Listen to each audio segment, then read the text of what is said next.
I can see clearly now the brain is gone. Even though we got some great in-ring action today, it seems like creative gave up when it came to finish time. And we got distractions or a surprise roll-up kind of day. We just got distractions or a surprise roll-up kind of day. I'm John Rentham with my review of WWE Raw from Providence, Rhode Island. Enough of these sunglasses because it is nighttime. And no, I do not wear my sunglasses at night so I can keep track of the visions in my thighs. I think that's how the lyrics go. Let me know your thoughts on this show in the comments, please. But yes, there was some pretty good in-ring action and also surprise roll-ups and some mad comedy and also surprise roll-ups. And Corey not wanting Carmella to get it in the face on camera without his involvement and also surprise roll-ups. And those last two things may not be mutually exclusive. But there will be some praise. There will also be some scorn. And Providence, boy, you cheered for a couple people that make me question what the fuck your morals are on about. Anyway, so recaps of Lynch and Belair. There was actually a tweet sent out by WWE on Fox, official Twitter account, and somebody was either channeling Hulk Hogan or didn't bother to word things properly. Lynch, Belair, tomorrow. Hulk Hogan approves of that. So anyway, Bianca is fired up. She's backstage, Sarah, my fucking goodness, Sarah Schreiber, good grief. Looks really good. And actually had, displayed some pretty good fire in one particular interview segment a little bit later on. But Bianca, EST and all that, the usual stuff. But Bianca's fired up and everything. She's excited to take on Becky Lynch. And she's going to beat her, no surprise, no surprise, sudden, thing at SummerSlam. Like, no, I'm ready. I'm going to beat her. No 26-second squash. We're not going to have that. And then she makes her entrance. Becky, it's like they don't understand how, hard it is to be me and just being her usual heelish self. The crowd was split during this. Now, there were times I think the crowd was up for some of this.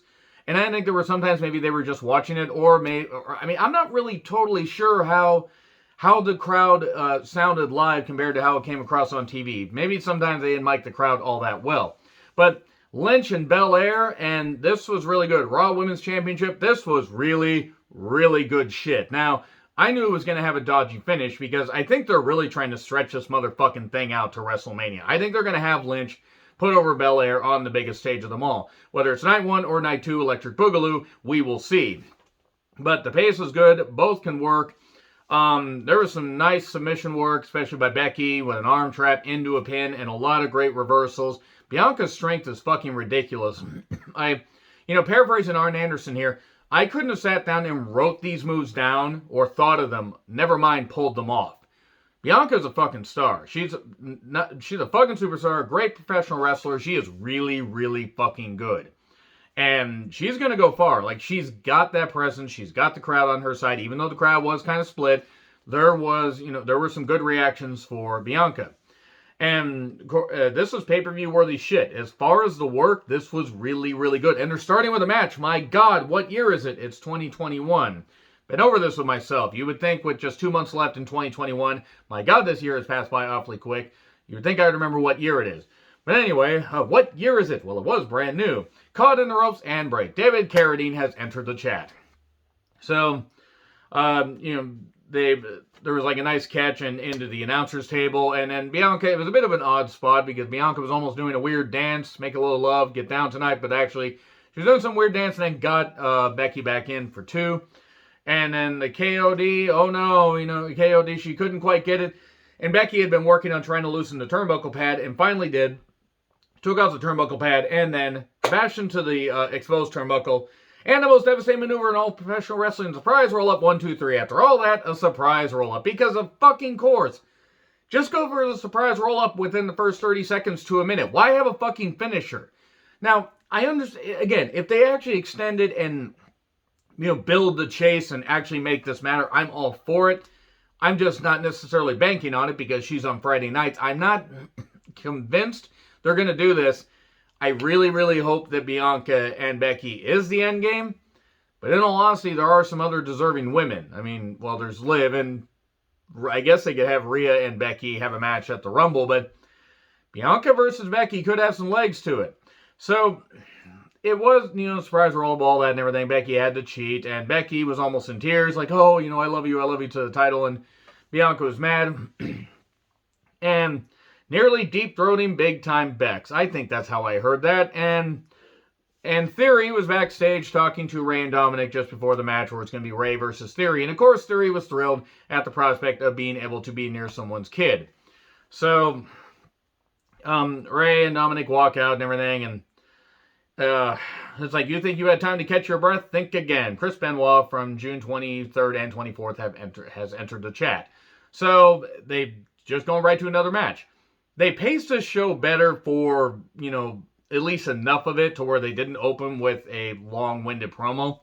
And I don't even mind when they open up with promos if they go right to a match. Like, they build up something and everything, and okay, boom, and we have this, and we get to a match within 5 to 7 minutes tops. Then it makes sense. When you do something 20 minutes long, it gets ridiculous. Now, do we really need to see what's in Theory's phone? I really don't think we do. It was fine, I guess. Beautifully chained together. 12 years of Theory. So, it was, again, well-paced. Hey, Noah, why'd you ask if they were going to fuck? Why'd you ask that, Noah? What's wrong with you, Noah? Stop thirst tweeting so much. I never thirst tweet during wrestling. I never, give thirst thoughts during my wrestling. That's really hard to say during my reviews. I'm perfectly innocent. If you believe that, you have not paid attention to a single fucking review that I've done. And if you haven't and you're a new subscriber, hi, thank you for tuning in. So, Austin ends up hitting Dominic. So Dominic turns around and hits Austin. Now the thing is, even though he was near the referee was looking in the opposite direction. So unless the referee has eyes in the back of his head, like it's fucking Malignant, sorry, spoiler, then the referee's just like, oh shit, I saw him, wait, what did you do? Oh, DQ. What the fuck? The camera work and the way the referees were positioned, and man, people were out of position all the goddamn time. Reminds me of my days in college. Being out of position, having to run out of the dorm room before moving on from that. This is stupid. It was really stupid because it made the ref look like a goof. It made Dominic look like a goof, which I thought was fucking impossible, given what he's done. And I don't fucking get it. And the wrestler's son is pissed off his dad. Oh, God, here we go. Ghost of Chris Benoit has come back. So, what in the 70s VW curtains was Seth Rollins wearing? My fucking goodness. I know that Seth Rollins is just acting over the top and doing all this stuff, but I'm sorry. I ain't care. I don't care. I don't fucking care. Big E was out here to save this whole damn thing. Seth Rollins is a tremendous wrestler. He is not a good promo. He is not a good promo at all. I mean, he's had like maybe 5 good ones in his WWE run. And yes, that's the overly scripted stuff. And he can act, he can overact, he can do all he wants. Big E's out here. My aunt says that boy is touched. All right then. So, are we going back to the Austin Theory thing? No, wait, that Velveteen Dream has entered the chat. I'm sorry. So, it is what it is. And he says, you could just go back to being a joke with your friends. Knox Xavier, Knox Kofi. Don't you knock one of the biggest moments in modern WWE history, said Big E, talking about Kofi Mania, which was a hell of a moment. That stadium held the noise. And it held people back because there was bad travel, as far as buses and everything. Good job there pacing the show. And Seth will not face him tonight because he's not 100% after a Hell in a Cell and a ladder match. Okay, that makes sense. Yet he's going to have a match next week, but he's not 100% tonight. So here's Owens. Talking about, being a delusional dumbass and all that. And he is here to prove that he should be the face of Monday Night. Keep fighting. It's like it could be for 3 more months or 3 more years. Meaning he's hinting at leaving, or he's not hinting at leaving, or he's just having fun. I don't really know. He says he'll face Big E if Seth won't. So, Rhea, Nikki, Zelina, and Carmella do some of the worst scripted stuff that the women have had to do in a number of months. This was really bad. They were making fun of Nikki Ash's mask. And Rhea, God, I want Rhea to step on me. I have no issues. I'm perfectly fine. Shut up. And they're teaming up Zelina and Carmella again for no goddamn reason. But then again, every queen needs a court gesture. And that's pretty much what Carmella is. I mean, come on. With or without the mask, she's just a fucking joke. So, it's Rhea and Nikki Ash. Almost a superhero. Versus Zelina and Carmella. Zelina could walk under the bottom rope without even ducking. So, Piper, Liv, and it took me a bit to realize that was Tamina and Dana Brooke there. Liv there. Stop thinking about it, Kier. I know you stop it. You get some help. So, And this match wasn't very good because nobody cares about the Raw Women's Tag Team Division or the Women's Tag Team Division because they pretty much just destroyed the whole they napalmed the whole goddamn tag division. They split up all the teams and everything. Now they're going to reform. They're going to make the teams better with blackjack and hookers. Maybe don't do that. It's 2021. I don't care how you get down, but maybe don't turn women into hookers. Didn't work out so well when they tried to bring the Godfather back. So, Corey, again, did not want to see Carmella get in the face without his involvement, so he's panicking and everything, and then Zelina pins Nikki Ash. And Rhea. Christ, Rhea is awesome. Big E, Gable, and Majin Buu are talking backstage. And he mentioned that Big E mentioned that Majin Buu looks like a thumb. Now I just think of Spy Kids. So here's Finn. I know that cat_woman13 was fine. You were fine, weren't you? You weren't. You weren't at all. Veer vignette. We are veering into a different direction on Monday nights. Gable with Majin Buu took on Balor. If you don't get the Majin Buu reference, then DBZ Abridged. Look at that. Or DBZ. DBZ Abridged is better because it cuts down the bullshit. So, Gable just smothering Balor here. He's so good from this position. Stop thinking about it, Noah. Stop thinking about it. So, it was well wrestled. There was a nice ankle focus. Balor eventually came back with a superplex, but then Gable hit a superplex, but no, he got cradled. Most devastating maneuver in all professional wrestling. Surprise roll up. Ah! Ow! Damn it! One, that hurt, and this creative hurts my brain. Ooh, I think it was a full bottle. I shouldn't have done that. So anyway, yeah, this is not very... I mean, it was a good match, but ow. So Riddle then rolls by Drake and probably rolled before he got to the arena. So by Drake Maverick, Truth, and Tozawa, and then talks to Dolphin Rude. And they got a match where Riddle and Orton are going to be on commentary. Titus's community work. Remember when Vince McMahon suspended him for no goddamn reason when it was Daniel Bryan's retirement? I was at that show and it was really awkward, and I don't fucking get it. I don't fucking get why Vince did that. Vince is an idiot. So anyway, the Profits took on Dolphin Rude. Contenders match? I mean, everything else is a goddamn contenders match, or ends in a roll-up. So, we have Orton, and I'm going to call him Discount RVD from now on because that's basically all he is. The crowd cheers for Randy and Discount RVD, and, well, that pretty much proves one of two things. That Providence didn't give a shit about this match, and there's no accounting for taste if you're going to cheer for Discount RVD. So, does Discount RVD know where the fuck he's at? Does he know what planet he's on right now? And Edward James almost shows up. Via music distraction, they miss the super kick thing slightly, and Ziggler covers 1, 2, 3. I think Montez got pinned. Montez also hit a dive at one point. But via music distraction, and almost is just like out there doing this, and then they had him beat up Riddle. Well, Orton did nothing, just stood there and was like, oh, I'm going to get you. I'm going to get you. Hold me back. Hold me back. This is dumb. So I thought this feud was supposed to be done. Why what happened to Styles? Is he all right? Is he taking time off? Are they going to make almost a singles wrestler? I hope not, because he ain't ready at all. Damien speaks, and I know that he talks about the Damien inside him. Rox, you were fine, weren't you? You're absolutely fine. See, I'm perfectly innocent. I didn't say anything about Rhea or any of that stuff. Stop accusing me of these things, guys. Stop! So yeah, in all seriousness though, Damian Priest talking about what, the devil inside, oh my god, he's got the devil inside. And it just abruptly ends for no fucking reason.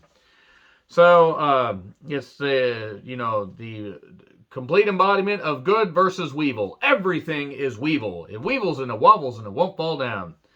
Awesome's Mania 38 ad, and he beats Deborah again. So, why did they change Priest's music? I have no idea. He took on Dijak. I'm going to call him Dijak because T-Bar is a stupid name. No DQ US title match. Thick, tall boys slapping into each other, pulling their wood out, and deciding who is going to take whose wood first all over their back. If I've intrigued any of you guys, and alright, because I intrigued myself, but event tables out, we get the thick stick out. Dijakovic breaks his stick all over Priest's thickness. He fires up, puts Dijakovic through a table with a chokeslam, hits a nasty rectoming, the best kind in all honesty, because sometimes if you can't walk afterwards, that means they're doing it right. Or doing it wrong, or doing it for whatever you paid for. Make sure to pay the top tier so you can actually walk a little bit better afterwards. Trust me on this. Trust me, I'm a doctor. I'm not. But I probably need to see a doctor. So yeah, he hits a nasty rectum aim for 3. And then Apollo and Commander Aziz Light. And I can only think of the George of the Jungle scene. And if you know which one I'm talking about, I'm sorry, but that's all I can think. Because that is a comical accent. It's comical, and also this character's comical because Apollo keeps losing on programs that matter. He also, I don't think, has had a single match on Raw since being drafted. But then again, the rosters just took effect recently. Because, we wouldn't have known that if they hadn't said it about 80 million times. Heading towards Crown Jewel.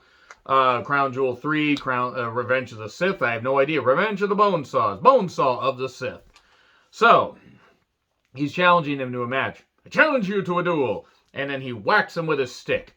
He takes a stick that Aziz is gripping and whacks Priest across the face with a thick stick. I'm going to keep talking about thick sticks until I make this as uncomfortable as possible. So, Truth and Tozawa try to get at Reggie while Morrison is practicing his chi. Also, Miz will be back on Raw soon because he got kicked off of Dancing with the Stars. And this is news to me because I did not know Dancing with the Stars was still a thing. I don't know why it's still a thing. Please end the show. Please. It fucking sucks. It always has. So, SmackDown recap to fill time. Becky is speaking backstage. And Sarah's like, all of a sudden, you did these insidious activities. And then the Darth Maul ghost appears behind. Ah! The fuck was the Darth... Why was this a Darth Maul ghost? The fuck was he... The fuck was that? Why was he there? Anyway, Liv confronts Lynch. And man, Liv is just ready to get all the man. She's ready to take all the man in and beat down the Lynch mob and everything. And she's going to live forever. She's going to get beat in 5 minutes. And I don't want to be right. I would want Liv to actually win. If they pivot to Liv winning the Raw Women's Championship, I'd love it. I hope I'm wrong, because I like Liv. And Owens and Rollins are talking backstage. Owens mocks him. Owens is going to turn soon. And he took on Big E for the first time ever until they take each other on. Take on me. Take on Big E. Take Big E on. Take on Big... Okay, I'm sorry. Aha. I need to get back to the review. Yeah, there was trash talking and, power moves from Big E. And was Owens going to possibly turn? Why the apron splash? Rollins shows up. Stiff senton by Owens. It looks like, oh no, what's going to happen? Rollins ends up attacking Big E while the referee's checking on Owens, and Owens fully sees it. So obviously he sees what happens, and this is obviously where he's going to turn because they show it, or at least eventually, because they show it on camera later because Big E manages to get the most devastating maneuver in all professional wrestling, that is, surprise roll-up, 1, 2, 3, and then they argue. Owens challenges Rollins for a match next week. He's apologizing. I didn't see it, even though Big E says, I can clearly see that the evidence shows that. And then big ending to Owens, just to cement the fact that Owens is going to turn next week. Big E's going to show up afterwards, and Owens is going to hit a stunner on him, and we're going to get a program into probably the January 1st pay-per-view. Whenever Owens' contract runs out, they might have it just, if it expires on January 1st, even if it expires at the very end of this year, they might just do an extension until January 1st. He loses there and then goes off to pursue a life of religious all-elite freedom, where he can dress up like a Ghostbuster, like Adam Cole, baby. I used to respect Adam Cole, and I don't know how I feel about him now. But anyway, yeah, that was Raw. That was it. There really wasn't much to it, and I just made a lot of jokes. Let me know your thoughts in the comments. Like, share, subscribe, Twitter handle in the description. I'm John Retlin. I'll see you soon.